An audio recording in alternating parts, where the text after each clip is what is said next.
ಹೋಗಿದ್ದಾರೆ. ಹಳೆ ಕೇಸ್ ಪ್ರಸ್ತಾಪ ಮಾಡಿರುವ ಅವರು ಕಿಡ್ನಾಪ್ ಕಥೆಯೊಂದನ್ನು ತೆರೆದಿಟ್ಟಿದ್ದಾರೆ. ದೊಡ್ಡ ಗೌಡ್ರು ಮತ್ತು ಡಿಕೆಶಿ ನಡುವಿನ ವಾಗ್ಯುದ್ಧ ಹೇಗಿತ್ತು ಅನ್ನೋದನ್ನ ಒಮ್ಮೆ ನೋಡ್ಬಿಡಿ.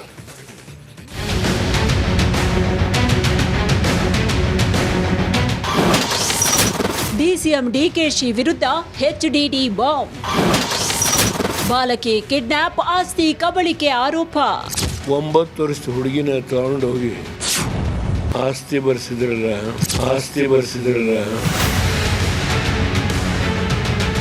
ಎಸ್, ಇದೇ ಹೇಳಿಕೆಗೆ ಡಿಸಿಎಂ ಡಿಕೆ ಶಿವಕುಮಾರ್ ಕಣ್ಣು ಕೆಂಪಗಾಗಿಸಿದೆ. 9 ವರ್ಷದ ಬಾಲಕಿಯನ್ನ ಕಿಡ್ನಾಪ್ ಮಾಡಿ ಆಸ್ತಿ ಬರ್ಸ್ಕೊಂಡಿದ್ರು ಅಂತ ಡಿಕೆಶಿ ವಿರುದ್ಧ ದೇವೇಗೌಡರು ಗಂಭೀರ ಆರೋಪವನ್ನ ಮಾಡಿದ್ದಾರೆ. 9 ವರ್ಷದ ಹುಡುಗಿನ ತಗೊಂಡು ಹೋಗಿ ಆಸ್ತಿ ಬರ್ಸಿದ್ರಲ್ಲ. ಸುಪ್ರೀಂ ಕೋರ್ಟಲ್ಲಿ ಕೇಸ್ ಗೆಲ್ತಾರೆ. ಇವರಿಗೆ ಮುಖಭಂಗ ಆಗುತ್ತೆ. ಡಿ ಕೆ ಶಿವಕುಮಾರ್ಗೆ ಅಮೆರಿಕದಿಂದ ಹಣ ಸಂಪಾದನೆ ಮಾಡ್ಕೊಂಡ್ಬಂದ ಮನುಷ್ಯ ಆಸ್ತಿ ಬರ್ಸಿದ್ರು. ದೇವೇಗೌಡರ ಈ ಆರೋಪಕ್ಕೆ ಡಿಸಿಎಂ ಡಿಕೆ ಶಿವಕುಮಾರ್ ಮಾತಾಡಿ ದೇವೇಗೌಡರ ಹೇಳಿಕೆ ಚಿಲ್ಲರೆ ಅಂತ ಕಿಡಿಕಾರಿದ್ರು. ಕರೆದಿರೋಂಥ ಇಂಪಾರ್ಟೆಂಟ್ ಮೀಡಿಯಾನ ಅವರೊಂದು ಚಿಲ್ಲರೆ ಸ್ಟೇಟ್ಮೆಂಟ್ಗೆ ನಾನು ರಿಯಾಕ್ಟ್ ಮಾಡಕ್ಕೆ ನನಗೆ ಇಷ್ಟ ಇಲ್ಲ. ಲೆಟ್ ಮಿ ಕಮ್, ಕರೆದ್ಬಿಟ್ಟಿದ್ದೀನಿ. ಯಾವ್ದಾದ್ರು ಒಂದು ಒಳ್ಳೆ ವೇದಿಕೆಯನ್ನು ರೆಡಿ ಮಾಡಿ ಅಂತ ಅಸೆಂಬ್ಲಿ ಮಾಡೋಣ, ಆಮೇಲೆ ಮಾತಾಡೋಣ. ಇನ್ನು ತಂದೆಯ ಹೇಳಿಕೆಗೆ ಮಗ ಕುಮಾರಸ್ವಾಮಿ ಕೂಡ ಧ್ವನಿಗೂಡಿಸಿದ್ರು. ಬಾಲಕಿ ಕಿಡ್ನಾಪ್ ಮಾಡಿ ಬೆಂಗಳೂರು ಮೈಸೂರು ರಸ್ತೆಯಲ್ಲಿ ಜಮೀನು ಬರೆಸ್ಕೊಂಡ್ರು ಅಂತ ಎಚ್ಡಿಕೆ ಕೂಡ ಆರೋಪ ಮಾಡಿದ್ರು.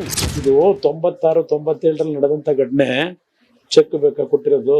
ಚೆಕ್ ಡಿಸಾನರ್ ಮಾಡಿರೋದು ಬೇಕಾ? ಎಲ್ಲ ಇಟ್ಟಿದೀವಪ್ಪ. ಏನ್ ಮಾಡಿದ್ರಿ? ಒಂದು ಮಗುನ ಕರ್ಕೊಂಡೋಗಿ ಕಿಡ್ನಾಪ್ ಮಾಡಿ ಅದೇ ಬೆಂಗಳೂರು ಮೈಸೂರು ರೋಡಲ್ಲಿ ಜಮೀನು ಬರ್ಸ್ಕೊಳ್ಳಿಕ್ಕೆ ಏನೇನು ನಡೆಸಿದ್ರಿ? ಅತಿ ಇತಿಹಾಸಗಳಿದೆ. ಚರ್ಚೆಗೆ ರೆಡಿ ಅಂತ. ಚರ್ಚೆಗೆ ಯಾವಾಗ ಕರೆದವ್ರು? ಈಗ ನೆನ್ನೆ ಇಡ್ತಾರೆ. ಚರ್ಚೆ ಮಾಡಬೇಕು ಅಂದ್ರೆ ಚರ್ಚೆ ಮಾಡಕ್ ಸಿದ್ಧ ಇದ್ದೀನಿ, ಬನ್ನಿ. ಅಯ್ಯೋ, ಇನ್ನು ಆರೋಪ ಎಷ್ಟು ಸತ್ಯನೋ ಸುಳ್ಳೋ ಗೊತ್ತಿಲ್ಲ. ಎಲೆಕ್ಷನ್ ವೇಳೆ ಈ ಆರೋಪ ರಾಜಕೀಯ ವಲಯದಲ್ಲಿ ಸಂಚಲನ ಮೂಡಿಸಿದೆ.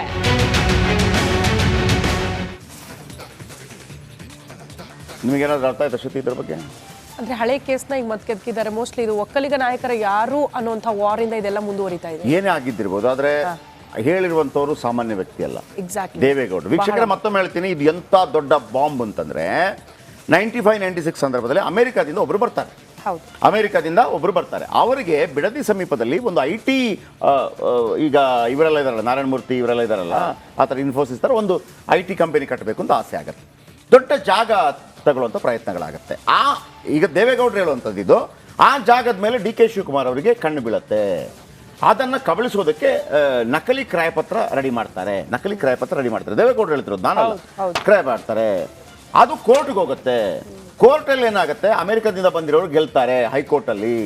ನೆಕ್ಸ್ಟ್ ಸುಪ್ರೀಂ ಕೋರ್ಟ್ಗೆ ಹೋಗುತ್ತೆ. ಅಲ್ಲೂ ಕೂಡ ಅವರೇ ಗೆಲ್ತಾರೆ. ಯಾರು? ಅಮೆರಿಕದಿಂದ ಬಂದವರು ಗೆಲ್ತಾರೆ. ಬಹಳ ದುಡ್ಡಿರುತ್ತೆ ಅವ್ರ ಹತ್ರ. ಆಗ ಇವರು ಹಠ ಬಿದ್ದು ಅಮೆರಿಕದಿಂದ ಬಂದಿರ್ತಾರಲ್ವಾ, ಆ ಜಾಗ ತಗೊಳ್ಬೇಕು ಅಂತ ಅವರ ಮಗಳನ್ನ ಕಿಡ್ನಾಪ್ ಮಾಡ್ತಾರೆ. 9 ವರ್ಷ ಅಂತ ಏನು ಹೇಳ್ತಾ ಇದ್ದಾರೆ. ಆಮೇಲೆ 9 ದಿವಸ. ಇದೊಂದು ಕನ್ಫ್ಯೂಷನ್ ಇದೆ, 9 ವರ್ಷನ 9 ದಿವಸನ ಅಂತ ಹೇಳಿ. ಆ ಮಗುವಿನ ಕರೆಕ್ಟ್ ಏಜ್ ಗೊತ್ತಿಲ್ಲ. ಬಟ್ ಆಕೆಯ ಕಣ್ಣಿಗೆ ಬಟ್ಟೆ ಕಟ್ಟಿ ಒಂದು ರೂಮಲ್ಲಿ ಹಾಕಿರ್ತಾರೆ.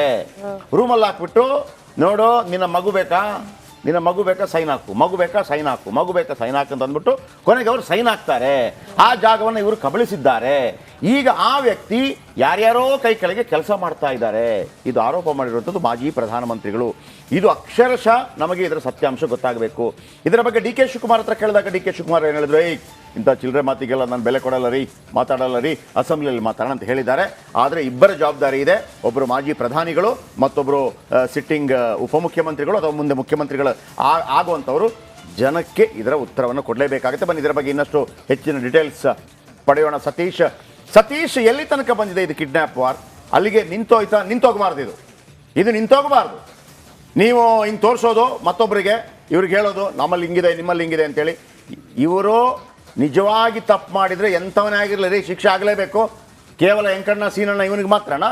ಸಿಗ್ನಲ್ ಜಂಪ್ ಮಾಡಿದವನಿಗೆ, ಹೆಲ್ಮೆಟ್ ಹಾಕಿಲ್ಲ ಇವನಿಗೆ ಮಾತ್ರ ಶಿಕ್ಷೆನಾ? ಇಂಥದ್ದಾದರೆ ಶಿಕ್ಷೆ ಆಗೋದು ಬೇಡವಾ? ಬಟ್ ಎಲ್ಲಿ ತನಕ ಬಂದು ನಿಂತಿದೆ ಇದು? ಅಂಡರ್ಸ್ಟ್ಯಾಂಡಿಂಗಲ್ಲಿ ಮುಗೀತಾ ಇದೆಯಾ ಅಥವಾ ಇದು ಮುನ್ನೆಲೆಗೆ ಬರುತ್ತಾ ಇನ್ನು ಮುಂದೆ ಆದರೂ?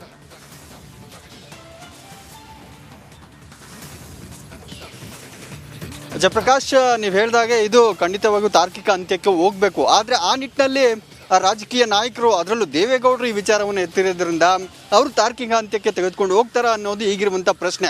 ಕುಮಾರಸ್ವಾಮಿ ಅವರು ಕೂಡ ಈ ಬಗ್ಗೆ ಪ್ರಶ್ನೆ ಮಾಡಿದ್ರು. ಆದರೆ ಹೇಳಿಕೆಗಳಿಗೆ ಮಾತ್ರ ಸೀಮಿತ ಆಗ್ತಾ ಇದೆ. ಇದು ದಾಖಲೆಗಳನ್ನು ಮುಂದಿಡಬೇಕು. ಏನು ಹಿಂದೆ ನಡೆದಿತ್ತು ನೀವು ವಿವರಿಸಿದ್ರೆ ಆಗಲೇ 96, 97ರಲ್ಲಿ ಏನು ಘಟನೆಗಳು ನಡೀತು ಅದ್ರ ಬಗ್ಗೆ ತನಿಖೆ ಆಗಬೇಕು. ಆ ಮುಖಾಂತರ ಸತ್ಯಾಂಶ ಹೊರಗಡೆ ಬರಬೇಕು. ಯಾರು ತಪ್ಪಿತಸ್ಥರಿದ್ರೋ ಅವ್ರ ವಿರುದ್ಧ ಕ್ರಮ ಆಗಬೇಕು. ಆಗ ಜನರಿಗೂ ಕೂಡ ಇದ್ರ ಬಗ್ಗೆ ಅರಿವು ಮೂಡುತ್ತೆ.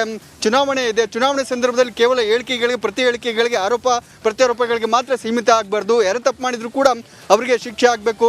ಜನರು ಕೂಡ ಇದನ್ನು ಬಯಸ್ತಾರೆ. ಆ ನಿಟ್ಟಿನಲ್ಲಿ ದೇವೇಗೌಡರು ಇದನ್ನು ತಾರ್ಕಿಕ. ಓಕೆ ಎಸ್, ಇದರ ಬಗ್ಗೆ ಬಿಜೆಪಿ ರಿಯಾಕ್ಟ್ ಮಾಡಬೇಕು. ಹೌದು, ಇದರ ಬಗ್ಗೆ ಬಿಜೆಪಿ ರಿಯಾಕ್ಟ್ ಮಾಡಬೇಕು. ಬಿಜೆಪಿ ರಿಯಾಕ್ಟ್ ಮಾಡಬೇಕು ಇದರ ಬಗ್ಗೆ. ಯಡಿಯೂರಪ್ಪನವರು ರಿಯಾಕ್ಟ್ ಮಾಡಬೇಕು. ವಿಜಯೇಂದ್ರ ರಿಯಾಕ್ಟ್ ಮಾಡಬೇಕು ಇದರ ಬಗ್ಗೆ. ಬೊಮ್ಮಾಯಿ ರಿಯಾಕ್ಟ್ ಮಾಡಬೇಕು ಇದರ ಬಗ್ಗೆ. ಆಮೇಲೆ ಸಿದ್ದರಾಮಯ್ಯ ರಿಯಾಕ್ಟ್ ಮಾಡಬೇಕು ಇದರ ಬಗ್ಗೆ. ಇದು ಸುಮ್ಮನೆ ಮಕ್ಕಳಾಟಿಕೆ ಅಲ್ಲ. ಯಾರ್ಯಾರ್ದೋ ಒಂದು ಆರೋಪ ಮಾಡಿಬಿಟ್ಟು ಮತ್ತೊಂದೇನದು. ಆಮೇಲೆ ಇದನ್ನು ಸಾರ್ವಜನಿಕ ಹಿತಾಸಕ್ತಿ ಅರ್ಜಿ ವಿಚಾರಕ್ಕೆ ಸಂಬಂಧಪಟ್ಟಾಗೆ ಸಾರ್ವಜನಿಕರು ಕೂಡ ಈ ಹೋರಾಟ ಮಾಡುವಂಥವ್ರು ಇದ್ದೀರಲ್ಲ, ಇದರ ಬಗ್ಗೆ ಗಮನ ಹರಿಸಬೇಕು. ಇದು ಭಾಳ ದೊಡ್ಡ ಒಂದು ಆರೋಪ. ಒಂದು ವೇಳೆ ಇದು ನಿಜವೇ ಆಗಿದ್ದರೆ, ಇಷ್ಟು ಪ್ರಭಾವಶಾಲಿಗಳು ಅಮೆರಿಕದಿಂದ ಬಂದ IT ಕಂಪನಿಯವರನ್ನ ಹಿಂಗಾಗತ್ತೆ ಅಂತಂದರೆ, ನಾನೊಂದು ಉದಾಹರಣೆ ಹೇಳೋದು. ಮತ್ತು ನೀವೆಲ್ಲ ನಾಳೆ ಯಾವ ಲೆಕ್ಕ ಇಂಥದ್ದೆಲ್ಲ ಆಗಬೇಕು ಅಂತಿದ್ರೆ ನಮಗೆ ಬ್ರಿಟಿಷರೇ ಆಗ್ಬೋದಿತ್ತಪ್ಪ. ಕಾರಣಬದ್ಧವಾಗಿ ಮಾಡ್ತಾ ಇದ್ರು ಎಲ್ಲವನ್ನು ಕೂಡ. ಈ ರೀತಿ ಆಗುತ್ತೆ ಅಂತಂದರೆ DK ಶಿವಕುಮಾರ್ ಅವರು ಕೂಡ ಉತ್ತರ ಕೊಡಬೇಕು ಇದಕ್ಕೆ. BJP ಕೂಡ ರಿಯಾಕ್ಟ್ ಮಾಡಬೇಕು. ಸಿದ್ದರಾಮಯ್ಯನವರು ರಿಯಾಕ್ಟ್ ಮಾಡಬೇಕು. ಇದು ಗೊತ್ತಾಗಬೇಕು, ಸಾರ್ವಜನಿಕವಾಗಿ ಜನರಿಗೆ ಗೊತ್ತಾಗಬೇಕಿದೇನು ಅಂತೇಳಿ. ನೆಕ್ಸ್ಟ್. ಓಕೆ.